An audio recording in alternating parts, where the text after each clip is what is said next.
Okay, so this one isn't so much operant. It's not so much behavior consequence and what they're doing. This is classical, and actually probably a better term for her would be counter. Classical conditioning would be pairing a neutral stimulus to something that she likes. Counter conditioning is pairing a negative emotional stimulus to something that she likes. So this would technically be counter conditioning. She doesn't like when another dog gets attention, but we're gonna make that work for her. Okay, so I'm just gonna start. I'm gonna grab both hands. I'm gonna put food in both hands. We'll break some of these up here, so I'm not feeding you breakfast, lunch, and dinner with these giant pieces. Okay. So we're gonna go like this. So I'm gonna pay her with my right, pay her with my left. Okay. I'm gonna use my marker for this. Good. Then immediately to her.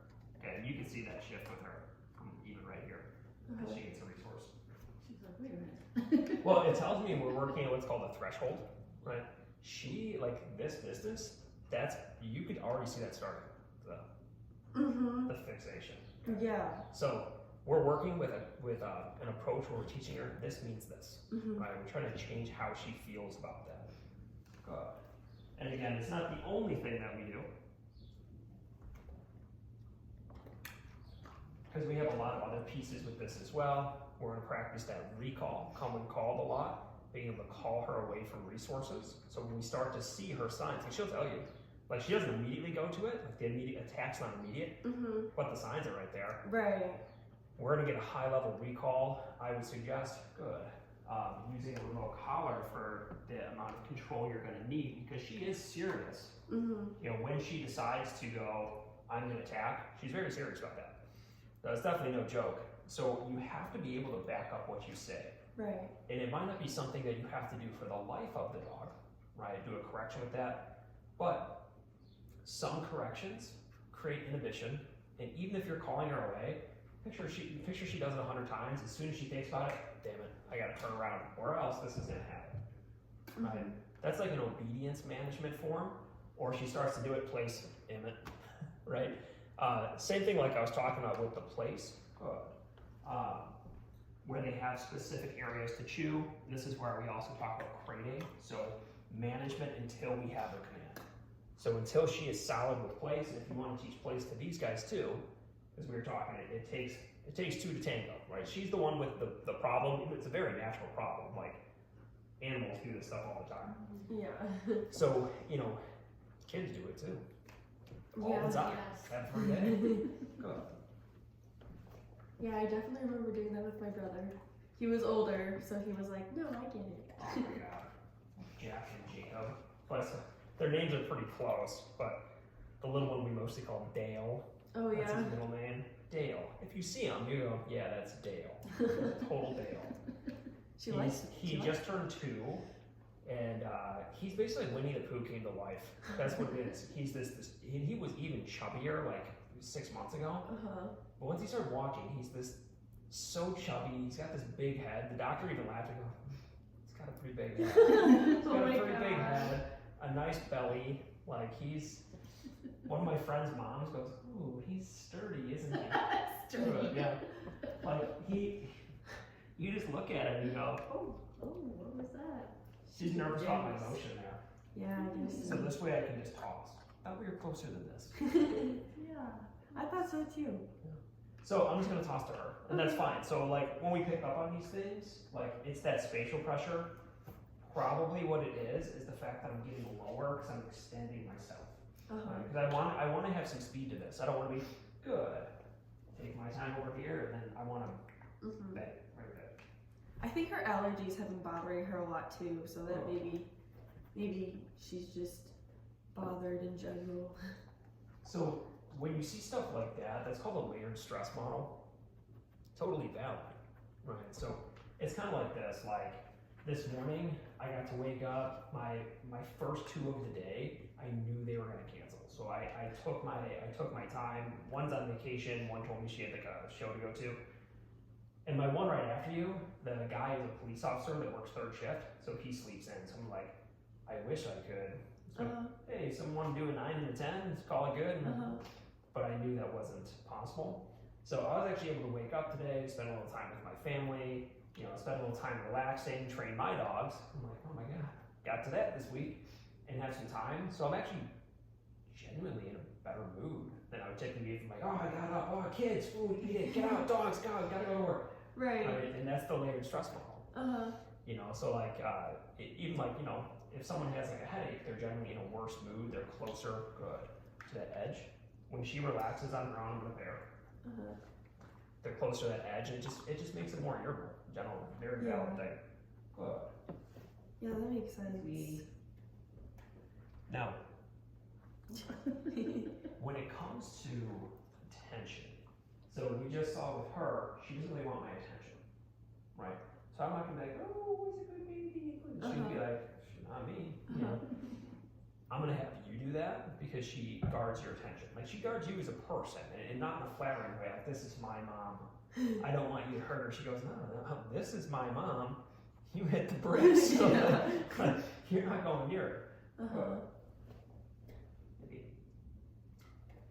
Yeah, she's the one that can be talked to, and she loves strangers and stuff.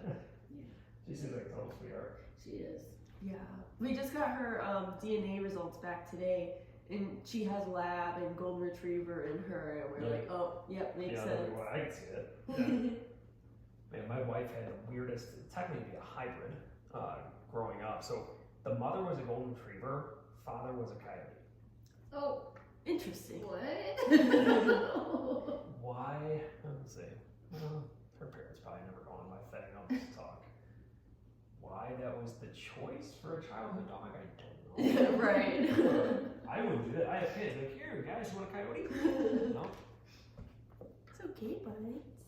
So I'm gonna stick more towards her. She's really weary of my space. She worked with me entirely last week. Like, more with me than you. Yeah.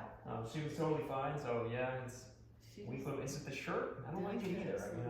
I think maybe it is just her allergies, because I was just saying yesterday that she was like, last time she had an ear infection, she was shaking her head a lot, and she's been doing that a lot. And I'm trying to get her like changed on food and stuff like that, but I think I just need to take her back to the vet and be like, look, I think this dog has allergies. It could definitely be a piece of it. I think so. Cause yeah, she was like super okay with you last time, and she was like super attentive and like, yeah, you have food, let's go. She either really doesn't like me paying her attention, I think that's so she could be like, you're my person, what are you doing here? yeah. But I do notice it. This time is when I walk towards Kitty, but typically if I'm leaning this way, that's when she's kind of moving out, because she's a very spatially sensitive dog. So to do this, like just to kind of summarize the technique, because she's gonna need lots of this, and I would actually tell you as well, practice with your other dog that she doesn't guard from as much or as intensely too, because you want to have lower level challenges for her.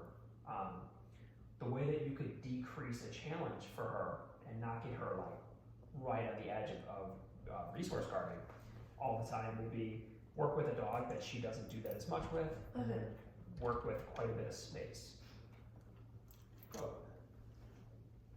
So mark her, take your time. She's so nervous. Yeah, she really is. Like, she either really is uncomfortable with other dogs getting attention, or she's still nervy about me. But it is kind of interesting because she was kind of all over me when I walked in the door. She's like, hey, you're that guy. Yeah. Good. She was like, yeah, she was jumping on you. Yeah, every time I think it's because Katie's there. she was just confused. Yeah, because now she's not doing it so much with my space coming at her. She probably still will, but it's when I'm going to pay Kitty. We could change this approach. Now, the only reason I'm not tossing is because we have retractables. Right? So we don't want to one landed here. Yeah. Right? Like that's not a good way to go. But I'm gonna toss, but I'm gonna try to toss a little more this way. So just give her a little bit of space, or maybe switch arms with her. I can so it's easy for her to put get. her like, I can make this. Because yeah, I could just toss. I just don't want them fighting over the food. Yeah. Kitty. So see how it's like bang, bang, like immediate. And she's like, why are you tossing this? Well, because you're acting fucking weird. That's why. Yeah, buds. Because you're weird.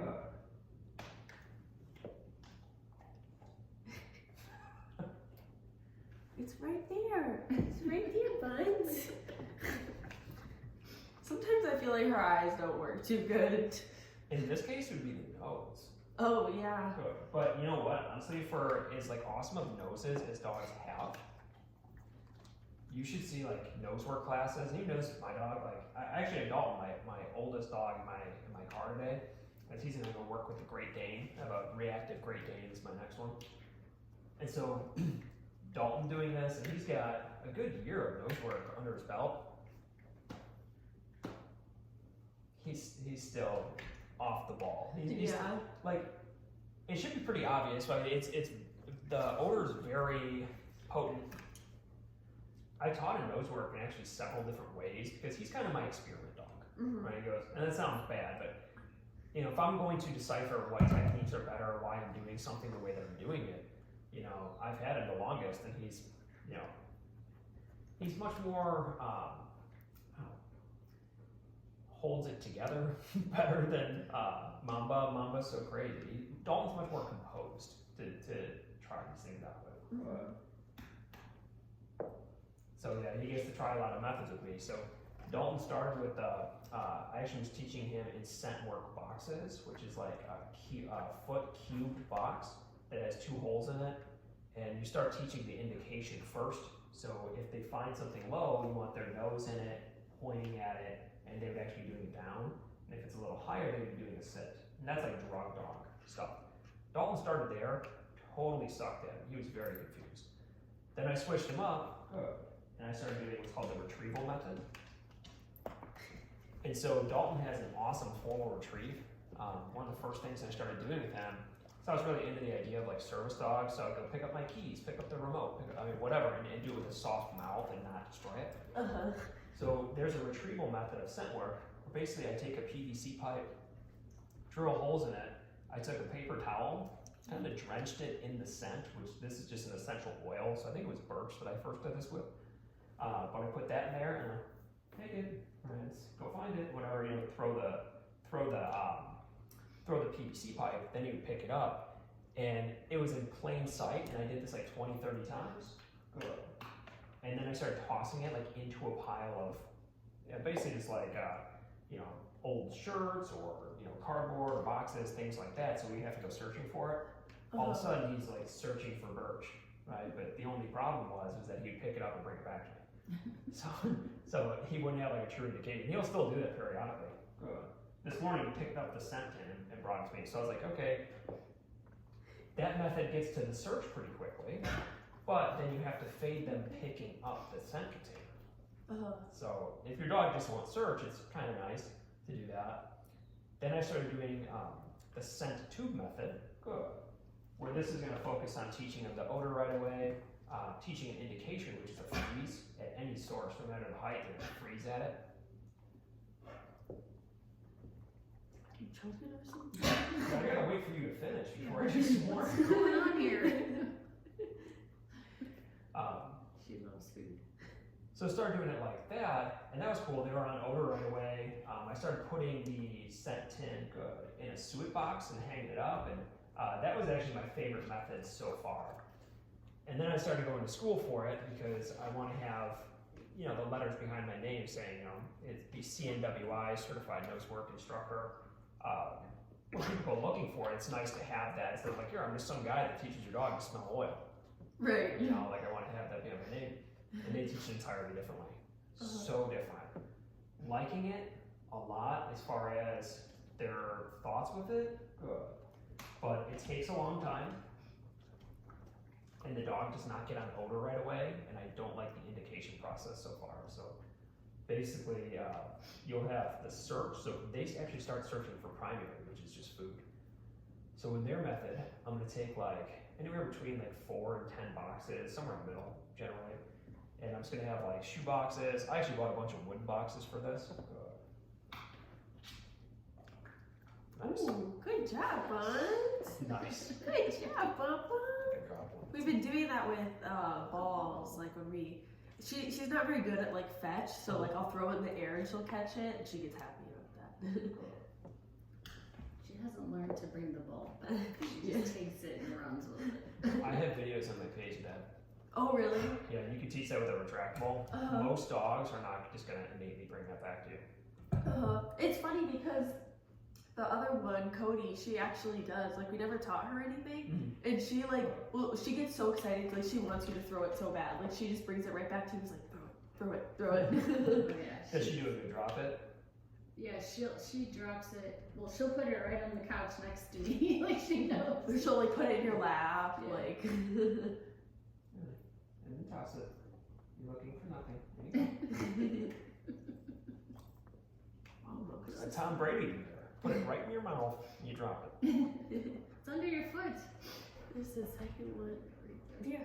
Right there. So yeah, the organization that I'm with right now, they teach it where you're finding food in boxes, and you literally start with all the boxes. All the boxes have food in it, and it just builds context to the box right away. And so dogs start seeing boxes, and they start searching right away. So that's the beauty. They're actually using their hunting drive to start searching for food in boxes. Once they have that down, then you actually really just pick one box or maybe two, and you start rotating the boxes and changing the pattern. So like, for example, if I was doing it with one dog here, okay, I'm gonna put the dog in the bathroom real quick, rearrange the boxes, bring it back out, find it, and they start going all over for it. You eventually scatter the boxes out so it's a greater surface area.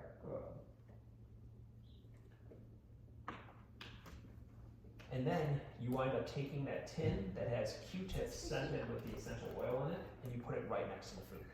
So then you start food pairing. So now the dog is searching, you're doing basically the same thing we were before, but now the oil is paired next to the food. Then what you want to do from there, once they do that for a couple weeks, you're going to start, when they find it, saying your marker, which would be good or yes or whatever, and then paying them again at the source. So they're staying at the source longer. And then you remove the food, and now they're just looking for the oil. And then you still pay them at the source longer, and eventually you pay them away from the source. Right. It's really interesting. But yeah, my dog's just like, all right, what the hell? You've shown me like 4 different ways to do this, dude. Good job, Bubba. That's nice. Good job. And they're getting a little bit closer together, but you can actually see she looks more optimistic. So I'm not saying here, like let's put their faces together with food. It's not there, but you can actually see they both have kind of come in a little bit. Yeah, she definitely is a lot less nervous. She was like panting and Yeah. just like sitting over there. She's like, he's gonna give me food. Okay, he's alright. She loves food. But I could tell that she was nervous because there was food and Bunny. Right. Whenever she knows that there's like food or anything involved, and like she sees Bunny, she's kind of like, oh crap. You fumble, buddy. You fumble. Well, I mean, yeah, it makes sense. Yeah. So let's do this. Let me have you start this process because you're going to want to get a lot of reps in with this week. Do you feel comfortable that the couch is secure to put her underneath that, to like do a tether underneath it? Should I use that one maybe just to tie it around? Yeah, I think that'd be a great idea. Okay. See, the couch moves. Oh. Yeah, so I was like, it kind of slides around like hardwood. Hi, Crazy. You go crazy. Yeah, it's just fingers. There you go. Don't pat it, just food. Okay. When you do this, it would also be very wise. Have your squirt bottle on you. Remember how we've been practicing that Okay, get spatial pressure? This short, is that good? Let's see how far out she can get. And if she can get too close, let's see. Do you maybe have, would it be a pain if we moved maybe a kitchen chair, just moved you a little bit further? Oh, no. I can stand with her too over here if you want me further. Yeah, just if she gets a little bit further with this one, I just don't want to get too close. So, if we see any nonsense that we don't like, I want you to do the shh, step in and spray. Okay. So to start out where I'm at, we'll kind of do it like a triangle. You're gonna say your marker, good, bring food to Kitty, then food to Bunny. Okay. I would say with you, go ahead and bring it right to the dogs. With me, she was uncomfortable, so I started tossing. Right. So you should be totally fine. Let me get out of your way here.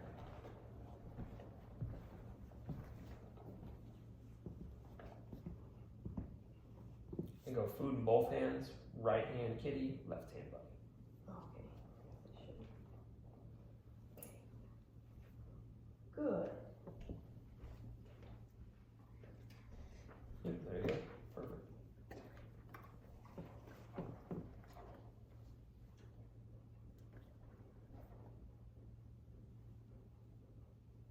Good.